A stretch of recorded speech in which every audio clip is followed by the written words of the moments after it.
आखिरी सबक में हमारा जो है वो सवाल अधूरा रह गया था, हम पूरा उसका वाई इंटरसेप्ट जो है वो नहीं कैलकुलेट कर सके थे, तो वहीं से शुरू करते हैं। ये याद रखें, याद करें कि हमारी जो है वो ये पुरानी इक्वेशन है कि जो हमने आधी हल की थी, हमने स्लोप निकाल लिया था। हमारा जो स्लोप था वो राइज और रन की फॉर्म में जो है -4/3, आप यहाँ पे देख सकते हैं कि -4 जो है राइज है, और फिर उसके बाद 3 जो खाने हैं वो रन है, उस लाइन को दोबारा टच करने के लिए। अब आप चाहें तो इन दोनों पॉइंट्स को मिलाने के लिए जो राइज है वो -8, और फिर उसके बाद 6 खाने जो हैं वो रन करके -8/6 की फॉर्म में भी इसको कैलकुलेट कर सकते हैं, कि जो सादा होके 2 से अगर आप डिवाइड करेंगे तो -4/3 आ जाए। ठीक है जनाब। तो चलें, जहां हमने पहला सवाल छोड़ा था पिछले लेसन के अंदर, पिछले सबक के अंदर, वहीं से दोबारा शुरू करते हैं।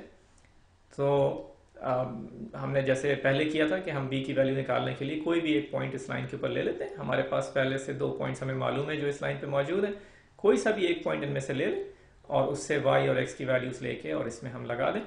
तो y की वैल्यू जो है वो हम -3 ले लेते हैं पहले पॉइंट से, और x की वैल्यू जो है उसी पॉइंट में 2 है। ये याद रखें कि एक ही पॉइंट से दोनों वैल्यूज लेनी है हमें। ये हमने x की वैल्यू लगा दी इसके अंदर, और अब इस इक्वेशन में सिर्फ b रह गया, जिसकी वैल्यू अब आसानी के साथ कैलकुलेट की जा सकती है। -3 बराबर है -8/3 प्लस b। 3 को जो है हम -9/3 की फॉर्म में लिख लेते हैं, ताकि डिनोमिनेटर जो है नसबनुमा दोनों का वो 3 हो। तो -9/3 प्लस 8/3 जो है वो बराबर आ गया हमारे -1/3, -1/3 -1/3। ठीक है, तो ये हमारा b जो है ये -1/3 आ गया, और हम प्लस b की जगह -1/3 लिख सकते हैं। ये आप अब जब अपने कॉपी पेंसिल पे अपने काम कर रहे हो तो ये मत कीजिएगा, ये काट वाट के मत लिखिएगा, अलग से इस इक्वेशन को जो है -1/3 जो है वो y इंटरसेप्ट की जगह पर आप लिख कर और इस इक्वेशन को y is equal to -4/3x -1/3 निकाल सकते। और ये पॉइंट जो है ये हमारा y इंटरसेप्ट, ये हमने आपको लाइन पे दिखा भी दिया।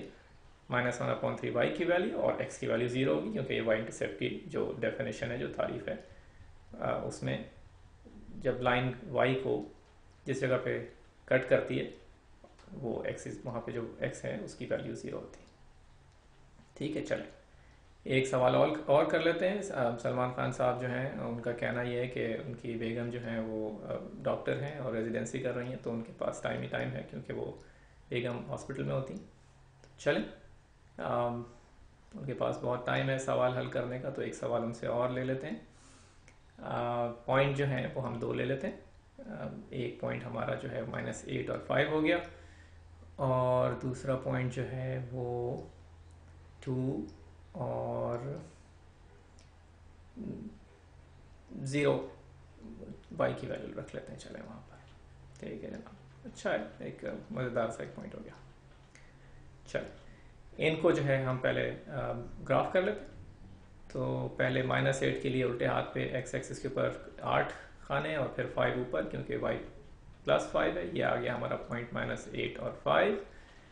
और दूसरा पॉइंट जो है उसके लिए हमें सिर्फ 2 खाने x पे जाना है, y क्योंकि 0 है इसलिए यही हमारा पॉइंट हो गया। तो -8 5 जो है वो ऊपर है, और दूसरा पॉइंट 2 0 जो है वो हमारा x एक्सिस पर। और ये इन्होंने हाथ से जो लाइन ड्रॉ की है वो टेढ़ी मेढ़ी, इसको ये ज़्यादा मुनासिब लाइन नहीं है, तो इसको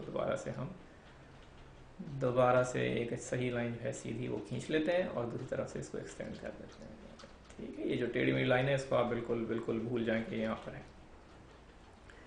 चले ना, तो ये हो गई हमारी वो लाइन के जो इन 2 पॉइंट्स के ऊपर से गुजर। अब हम इसका स्लोप निकाल लेते हैं, जो delta y divide by delta x, या उसको बाद लोग m से भी लिखते हैं। तो ये हो गया हमारा 5 -0, क्योंकि y का जो फ़र्क है दोनों पॉइंट्स में वो हमने निकाल लिया। फिर उसके बाद उसको डिवाइड कर दिया जो x में जो फ़र्क है दोनों पॉइंट्स में, -8 -2। तो ये हमारे पास 5 डिवाइड बाई -10 या -हाफ, उसको सादा शक्ल में या सिंप्लीफाई करके -हाफ आ गया। और ये तो देखें, हमें देख के ही पता चल रहा है कि इस लाइन का जो है वो नेगेटिव स्लोप होना चाहिए। और -हाफ का मतलब ये है कि एक पॉइंट आप नीचे आएँ, राइज करें, तो 2 पॉइंट्स 2 खाने जो हैं वो आपको राइट पे रन करना पड़ेगा। आप 2 पॉइंट्स नीचे आ जाएं तो 4 खाने जो हैं वो रन करना पड़ेगा। ठीक, तो 3 खाने आ जाएं तो 6 खाने जो हैं वो रन करना पड़ेगा सीधे हाथ के ऊपर। तो ये हो गई हमारी इक्वेशन वाई इंटरसेप्ट के बगैर, यानी अभी हमने वाई इंटरसेप्ट नहीं निकाला है, सिर्फ स्लोप के साथ। y बराबर हो गया -12x प्लस बी।